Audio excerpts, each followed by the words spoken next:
Bismillaahi Raxmaani Raxiim. Waxaan muuqaalkan uga hadlaynaa faa'iidooyinka caafimaad ee uu leeyahay jimicsiga la joogteeyo ama waxa afka qalaad lagu yaqaano regular physical activity. Waxaan qaadan doonaa ilaa iyo 5 faa'iido oo ah faa'iidooyinka ugu waaweyn ee caafimaad ee uu ku leeyahay in aad sameysaa jimicsi joogto ah oo ah mid maalinle ah ama usbuucle ah. Waxaanan usoo qaadan doonaa 5taasi qodob mid mid, annaga oo mid waliba isdul taagi doona. Haddii aan ku bilowno qodobka ugu horeeyo, waxa uu noqonayaa jimicsigu wuxuu kaa caawiyaa in aad iska riddo cayilka ama buurnida ku saaran.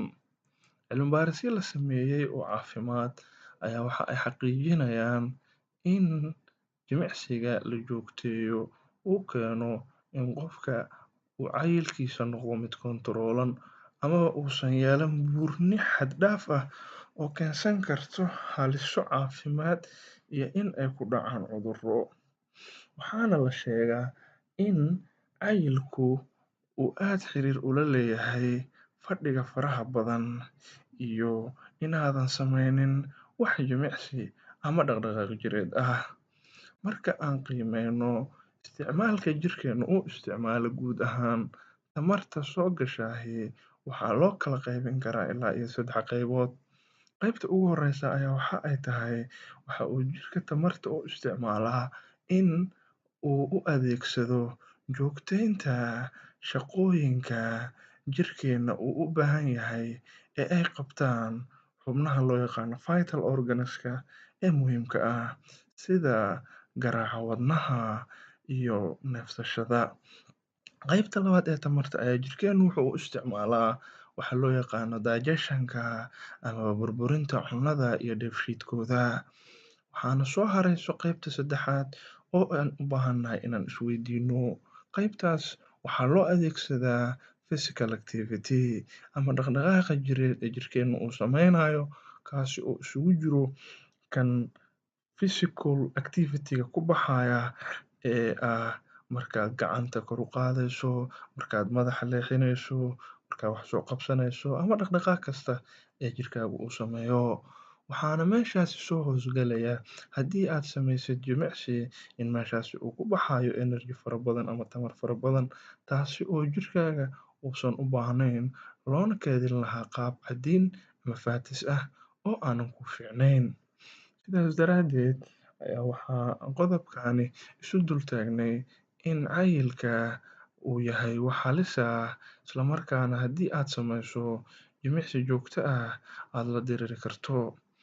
Haddii aan u gudubno qodobka labaad oo ah faa'iidada labaad ee aad ka dhaxli karto jimicsiga joogtada ah ayaa waxa uu noqonayaa jimicsigu waxa uu faa'iido weyn u leeyahay caafimaadka maskaxda iyo xusuusta. Sida aan ognahay, marka qofka uu sameeyo jimicsi, waxaa kor u qaadma garaaca wadnaha, waxaana taasi ka dhashay in dhiig aad u badan uu gaarayo maskaxda amaba blood flow-ga ama qulqulka dhiigga ee maskaxda uu kordho. Taasi waxa ay keensataa in maskaxdu dhiig badan hesho, shaqadeedana kor u kacdo. Waxaana ka dhalanaya in xusuusta iyo caafimaadka maskaxduba ay kor u kacaan. Waxaa si qaas ah la isu dul taagaa qayb maskaxdeena ka mid ah oo loo yaqaano hippocampus. Qaybtaasi waxa ay qaabilsan tahay xusuusta iyo barashada.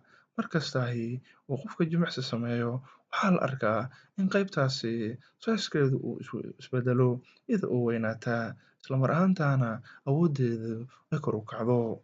Waxaa kale oo xusuus mudan in meeshan aan ku xusnaayna ay qasab tahay in jimicsigu muhiim u yahay dadka waaweyn, uuna ka hortago cudurro fara badan oo ay ugu waaweyn yihiin cudurrada lala xiriiriyo asaasiga sida Alzheimer's disease iyo cudurro kale oo xiriir la leh cudurrada dhimirka sida cudurka dhimirka ku dhaca loo yaqaano schizophrenia. Haddii aan u gudubno qodobka saddexaad, waxa uu jimicsigu muhiim u yahay in uu ka hortago cudurrada lala noolaado ee loo yaqaano chronic diseases sida sonkorowga, diabetic mellitus amaba cudurka dhiig karka hypertension ama cudurka faliga ee loo yaqaano stroke-ga iyo cudurrada kelyaha fariisiya ee waqtiga dheer lala noolaado ee loo yaqaano chronic kidney diseases. Waxaa la sheegaa marka qodobkaasi laga hadlayo in jimicsigaahi uu badiyo waxa loo yaqaano insulin sensitivity. Insulintu waa waxa keena in sokorta ka imaata cunnooyinka aan cunnaa unugyadeena lagu xareeyo, waana midda ka hallowda amaba ay wax gaaraan qofka marka sokor ku dhacdo. Haddii aad maqasho qofkaasi waxaa ku dhacay macaan, macnaheedu waxa ay tahay waxa aan u shaqaynaynin maaddada insulinta. Sidaas darteed, jimicsigu waxa uu kor u qaadaa shaqada maaddada insulinta, isaga oo keena in unugyadu ay si wacan u soo dhoweeyaan oo ay ugu dhegto receptors-keedii, taas oo keensata in aad ka badbaaddo cudurka sokorowga ama macaanka. Sidoo kaleeto, waxa uu keenaa jimicsigu in hoos loo dhigo cadaadiska dhiigga ama blood pressure-ka, taas oo kor u qaadaysa caafimaadka wadnaha, kana hortagaysa inuu kugu dhaco cudurka loo yaqaano dhiig karka.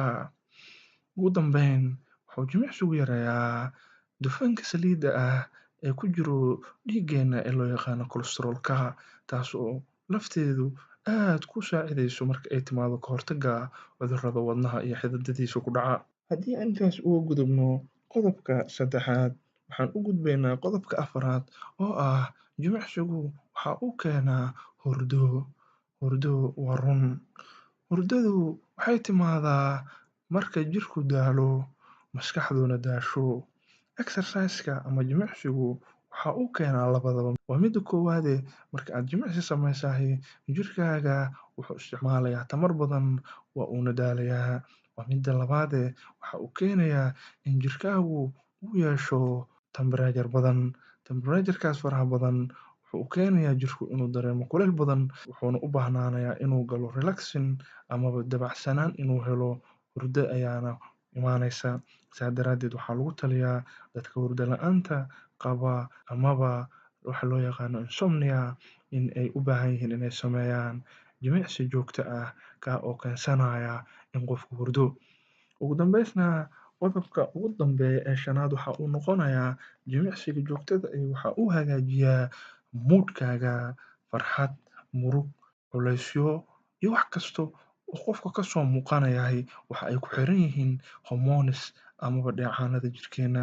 Sidaa daraaddeed, jimicsiga oo aad joogtaysaa wuxuu keenaa in uu saameyn xoog leh ku yeesho isbedbedelka dheecaanada jirkeena, taasina ay keento in uu ka hor istaago cudurro fara badan sida depression-ka iyo walwalka. Waxaan intaasi kusoo koobaynaa muuqaalkeennii maanta oo aan uga hadlaynay shanta faa'iido ee uu leeyahay jimicsiga la joogteeyo. Waxaan idinku dhaafayaa sidaas iyo nabadiino. Wasalaamu calaykum waraxmatullaahi wabarakaatuh.